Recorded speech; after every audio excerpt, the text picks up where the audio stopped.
Well, it's been another busy day in Westminster, and now Parliament is clocking off for the night, and the government is going to bed. But in London's clubs, the night is just getting started. You know, get into the vibe of it, join in a bit. Looks very similar to sort of Sweets, really. My vision became quite distorted. It was quite hallucinogenic. So it's not just the DJ that keeps spirits high.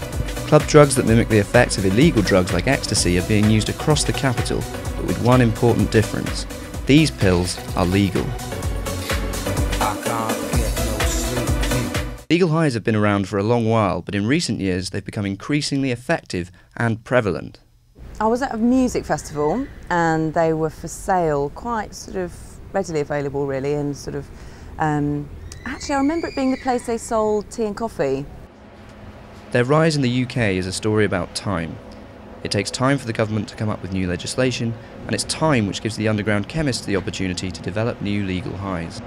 Drugs policy revolves around two key pieces of legislation. This is the Misuse of Drugs Act. It covers banned substances like cocaine, but the legal highs aren't mentioned in this legislation. This is the Medicines Act. It regulates pharmaceuticals like aspirin or ibuprofen, but it only covers chemicals that are intended for human consumption. So traders try to evade this legislation by claiming that their legal highs are plant feeder.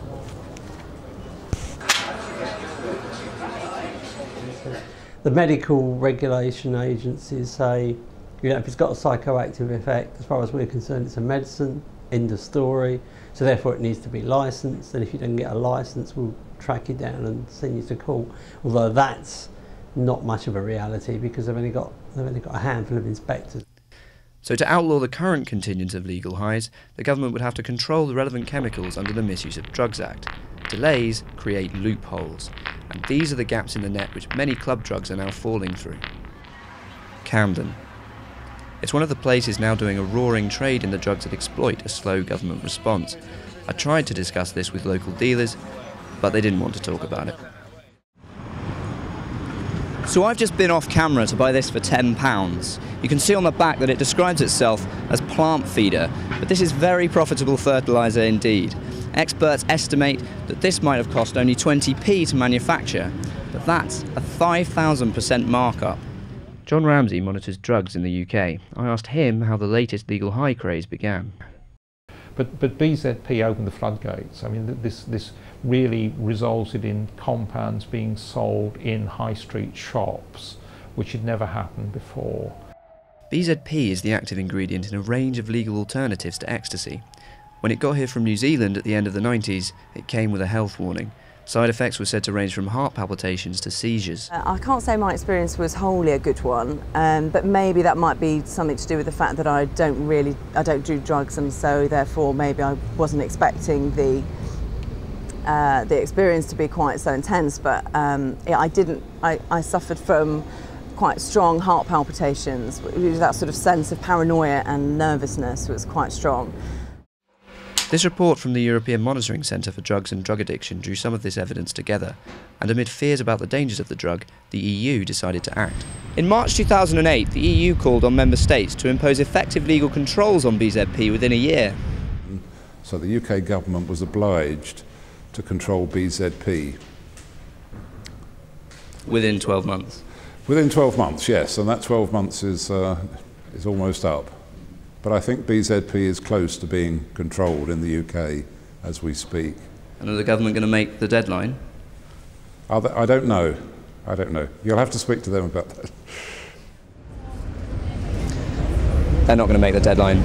That was the Drug Strategy Unit at the Home Office, and they told me that no legislation is going to be passed on BZP until the autumn. This is the first time that the EU has had to prompt the UK government into action over its drug laws. The UK has fallen behind its European partners because the government are trying to draft wide-ranging legislation to preempt the development of future drugs. This approach should mean that other drugs which are similar to BZP are also outlawed before they can be abused. But already anticipating a ban on BZP under the Misuse of Drugs Act, a new generation of legal club drugs has emerged, such as methadone and mephedrone, and they're growing in popularity. Like BZP, these substances are cleverly designed to deliver the effects of ecstasy without being covered by current legislation. This is the chemical structure of ecstasy. This is methadone, and this is methylone. As you can see, the difference between the structures is tiny. Yes, there are loopholes. There will always be loopholes because as soon as we control one group of substances, then a clever clandestine chemist will think of other things to produce. And I think it's a process which will continue. But every loophole is another opportunity to add to the substances already on sale in UK shops, and as the current trend continues, that process is likely to speed up. By the time the Home Office get round to banning BZP, the next generation of legal highs will have acquired a large market share, and they'll have been in the shops for months, untested, unregulated, and dangerous. Do you have any idea what kind of consequences, health consequences, they might have? No, the problem is they're untested they're chemicals rather than pharmaceuticals. So they haven't been researched for efficacy or safety by anybody.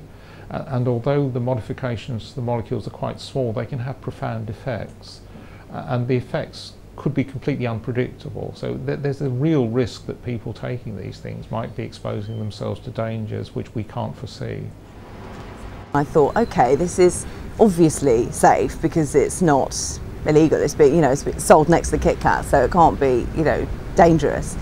But the priority for the designers of these drugs is making them legal, not making them safe.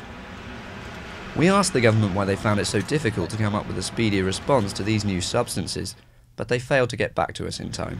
If the government continues to react as slowly as it has done over drugs like BZP, more and more chemicals that simulate the effects of illegal substances will emerge.